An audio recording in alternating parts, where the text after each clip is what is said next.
Right, so just a quick intro on what this beast is for those that haven't been following along, because it has been a 5-year journey. So this is the world's fastest coin-operated ride. We're geared just to go over, just a little bit over 250 k's an hour.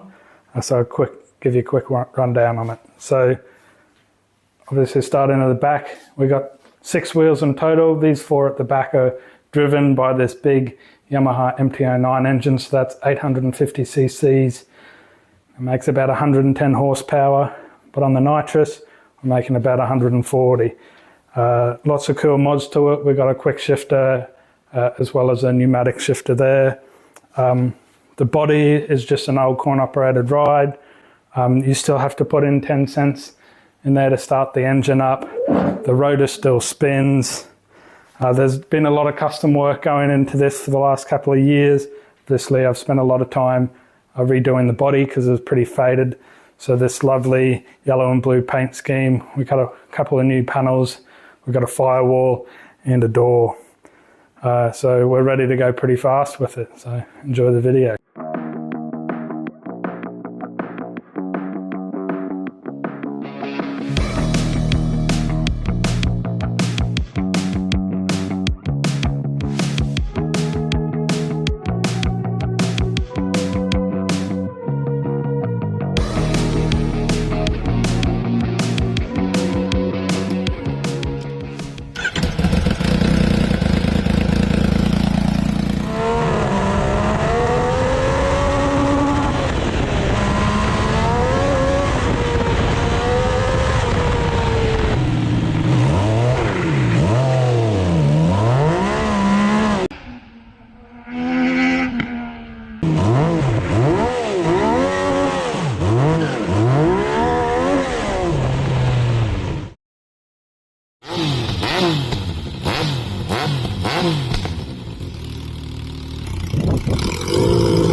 Right, I do actually have another couple of clips of it running on the dyno a while ago before I had it painted.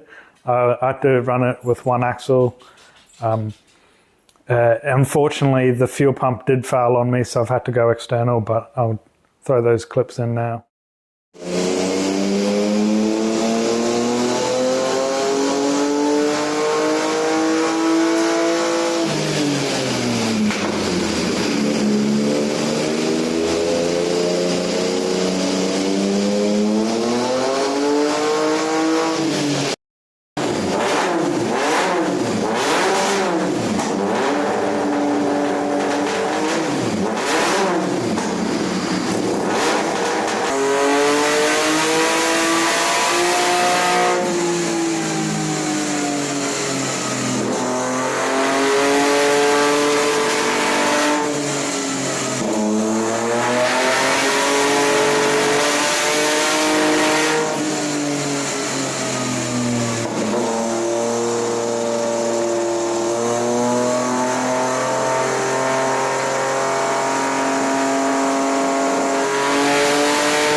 All right, so just, I guess, I give a quick update of any changes that happened with the go-kart. Obviously, the last year or so I've spent redoing the bodywork and painting it. So, quite a bit of work into that. It was pretty faded and graffitied and stuff. So I've made some new body panels like these ones down here that flow air into the velocity stacks and sort of hide some of that mess there. Also behind there, added a firewall as well. Because one, it did get pretty hot when I was driving it, and I guess a bit of protection as well. The firewall's actually made out of basalt. I guess it's some fancy composite that they're using, but it is fireproof. So also a bunch of the work I did was like extending the body down to reach the bottom of the frame, so that way it looked like this was, you know, meant for this frame. Obviously had to redo the door again to make sure it fit. I swear every time I took the body off to work on it and put it back on, the door never fit. So this is my third attempt at a door, but you know, behind it I had added some little adjustment screws to get the body to flex in the right way. I also, as you probably saw in the other video, that the rotor does spin on its own now. Though I do have some screws in there at the moment because it's in transport mode. I don't want it spinning around on the highway. I spent some time designing some graphics to replace the original ones. So obviously before it was graffitied with Lily on there.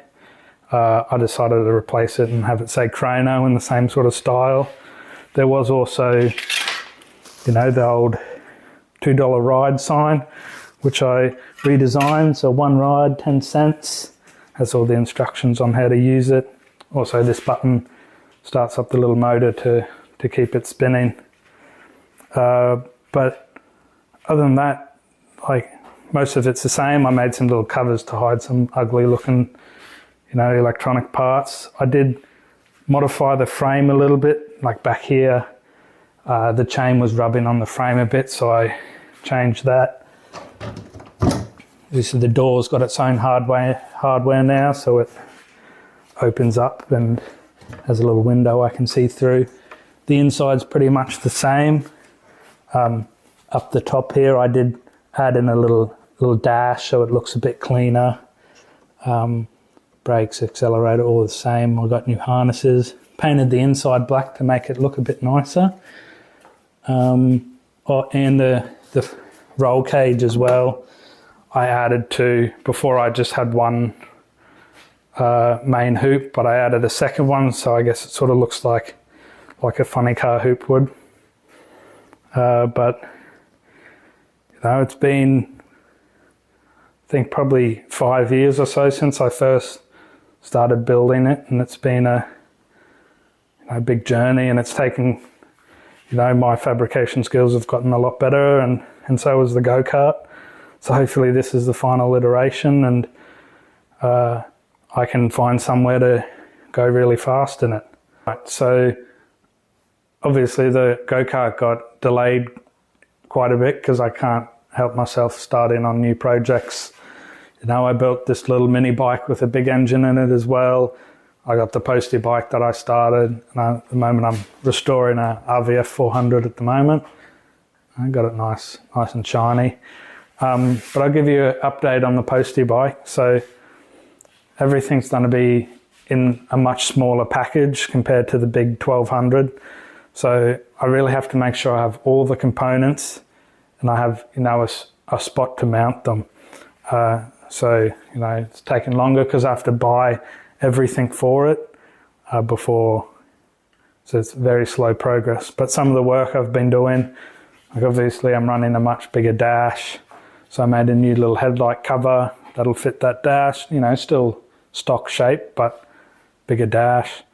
So I'll be running the bike on methanol, so the stock fuel rails were just on a melt because they were plastic. So I've made my own fuel rails. I'll be having bigger injectors. I got the fuel lines as well.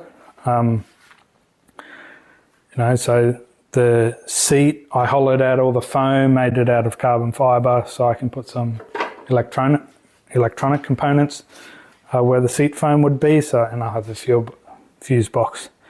I'm also not going to use the stock fuel tank because, you know, with the injectors and the fuel pump I've been using, you know, I think I worked it out, and this pump would drain the fuel tank in about 2.5 minutes. So I'm just going to use this space here to, you know, mount my fuel pump and the fuel filters and stuff. Obviously, as well, you can see I have this lovely looking milk crate. I give it that classic iconic Postie look. Inside here, this is where the fuel tank will go. So you won't really see the fuel tank. It'll be hidden I guess by the milk crate, a little airbox cover I've made out of carbon fibre. ECU will go under here. I also did buy another postie bike just to rob some parts off the frame. I was missing sort of the rear mudguard, and I wanted this little, I guess, gusset here for the frame, and keep the stock ignition in that stock look. But recently, I guess the big issue I've had is the chain conversion. So originally, I was just going to get the output shaft, take off this bevel gear, and mount a sprocket on here instead. And then, that would delete this big, side gear case. And I'd just have had this part made. And it was essentially just going to be a cover. The sprocket would sit out here. I spent a lot of time designing this, and it's this 3D printed aluminium, so it was a little bit expensive. But then one morning, I guess I woke up and I was thinking about it. I was like, well, the stock bike had 2 gears up here and then another 2 gears on the rear wheel.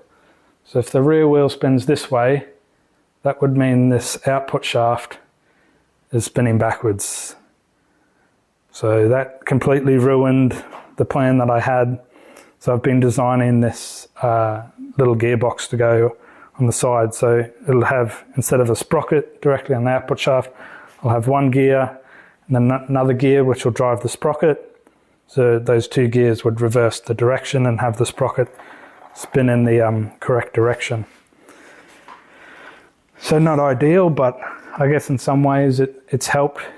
Because the sprocket's now going to be a bit higher, more in line with where the swing arm will go, so give me better geometry. But obviously this gearbox is a lot bigger. It's about 8 centimeters wider than it was.